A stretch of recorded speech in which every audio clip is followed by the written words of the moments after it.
কিছু পার হয়ে তিনি সফল তো হয়েছেন, সেই দেশটাকে আবার বিজয়ী করেছেন এবং সেই দেশটাকে পৃথিবীর বুকে একটা অন্যতম অনুকরণীয় অনুসরণীয় দেশ এবং মডেল পরিণত করেছিলেন। সেই ব্যক্তি নিয়ে আমরা আলোচনা করতে পারি এই কাছে। হ্যাঁ, কিছু হতো যে একটা মিলাদ, একটা ছোট আয়োজন, মসজিদের ভিতরে একটা আলোচনা, কিন্তু কালচারালি এবং সেমিনার সিম্পোজিয়ামের মাধ্যমে অন্যান্য উপাদান যেভাবে হাজির করা হইতো, হাজির রাখা হইতো, ঠিক বিপরীত ইসলামের উপাদানগুলোকে প্র্যাকটিস করা হলো, সেটাকে মৌলবাদী ট্যাগ দিয়ে, সেটাকে একটা নির্দিষ্ট ধরনের এজেন্ডা ট্যাগ দিয়ে, সেটিকে অন্য কোনো একটা ট্যাগিং করে কর্নার করে রাখা হতো। আমরা যেটা গত বছর 24 সালে ফেস করেছি। 24 সালে আপনারা দেখেছেন যে কোরআন তেলাওয়াতের আসর হয়েছে, সেখানে শোকজ নোটিশ দেওয়া হয়েছিল এবং পরবর্তীতে যে কারি, যেই অন্যতম আরেকজন যে কোরআন তেলাওয়াত করেছিল, সেই শিক্ষার্থী বিশ্ববিদ্যালয়ের একটি জায়গায় তারাবি পড়ানোর কথা ছিল, ইফতার সহ বিভিন্ন প্রোগ্রামে তার কোরআন তেলাওয়াত শেষ পর্যন্ত ওই বিশ্ববিদ্যালয়ের তৎকালীন ভিসি তাকে সেই তারাবি পড়ার সুযোগ থেকে তাকে বঞ্চিত করে, বলা হয়েছে তুমি এই ধরনের কাজ করছো কেন, তুমি এটা করতে পারবে না। তারাবির সেই অ্যাপয়েন্টেড থেকে সুযোগ থেকে তাকে বাতিল করে দেওয়া পরবর্তীতে। এই ধরনের বহু কেস ঘটেছে।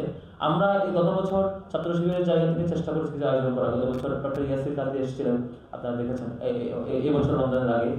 এবছর রমজানের আগে ইয়াসির কাদিকে নিয়ে এসে আমরা ইন্টারন্যাশনাল সিম্পোজিয়াম করেছিলাম। এটা প্রথমবারের মতো ঢাকা বিশ্ববিদ্যালয় হয়েছে।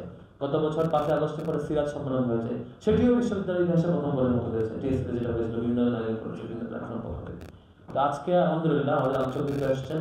আমি এটা কত বড় রুমে এই সিরাজের আলোচনা হয়েছে, কত সংখ্যক শিক্ষার্থী ভর্তি হয়েছে, তার চাইতে আমার কাছে গুরুত্বপূর্ণ হলো ঢাকা বিশ্ববিদ্যালয়ের সিরাজের আলোচনাটা কন্টিনিউসলি হওয়া। ঢাকা বিশ্ববিদ্যালয়ের শিক্ষকেরা এসে আলোচনা করবেন, সিরাজের আলোচনা শিক্ষার্থীরা এসে শুনবেন, আল্লাহ রাসূলকে বুঝবার চেষ্টা করবেন, তার লাইফের স্ট্র্যাটেজি যত রকমের সুন্দরতম দিকগুলো ছিল সেগুলো শিখবার চেষ্টা করবেন, তার জীবন থেকে যেখান থেকে অনুপ্রেরণা নেওয়ার চেষ্টা করবেন। আমি তো পার্সোনালি মনে করি যে বাংলাদেশের যে কোনো তরুণ যুবক যখন মোহাম্মদ রাসূলুল্লাহ তার আদর্শ মানবে এবং তিনি কিভাবে ক্রাইসিস ম্যানেজ করতেন, কিভাবে অপরচুনিটিকে ইউটিলাইজ করতেন, সেগুলো জানবেন, দেখবেন, শিখবেন, ফলো করবেন।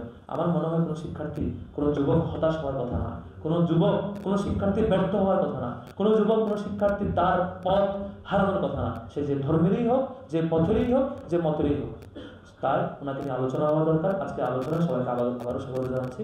আমার উদ্বোধনী কথার মধ্য দিয়ে আবারও সবাইকে আমি আয়োজনের কোনো ভুল ত্রুটি হয়ে থাকলে শাখার সভাপতি হিসেবে সবকিছুর জন্য অগ্রিম ক্ষমা প্রার্থনা করছি এবং রাসূল সাল্লাল্লাহু আলাইহি ওয়াসাল্লামকে আমরা ধারণ করব, জানবো, বুঝবো, শিখবো, রিপিটেডলি শুনবো, এক অপরকে শোনাবো, আবার নিজেদের মধ্যে পর্যালোচনা করবো। দিন শেষে তিনি আমাদের সবচাইতে মডেল ব্যক্তিত্ব, অনুসরণীয় ব্যক্তিত্ব, অনুকরণীয় ব্যক্তিত্ব এবং অনুপ্রেরণার জায়গা। সবাইকে শুরু করে শেষ করছি।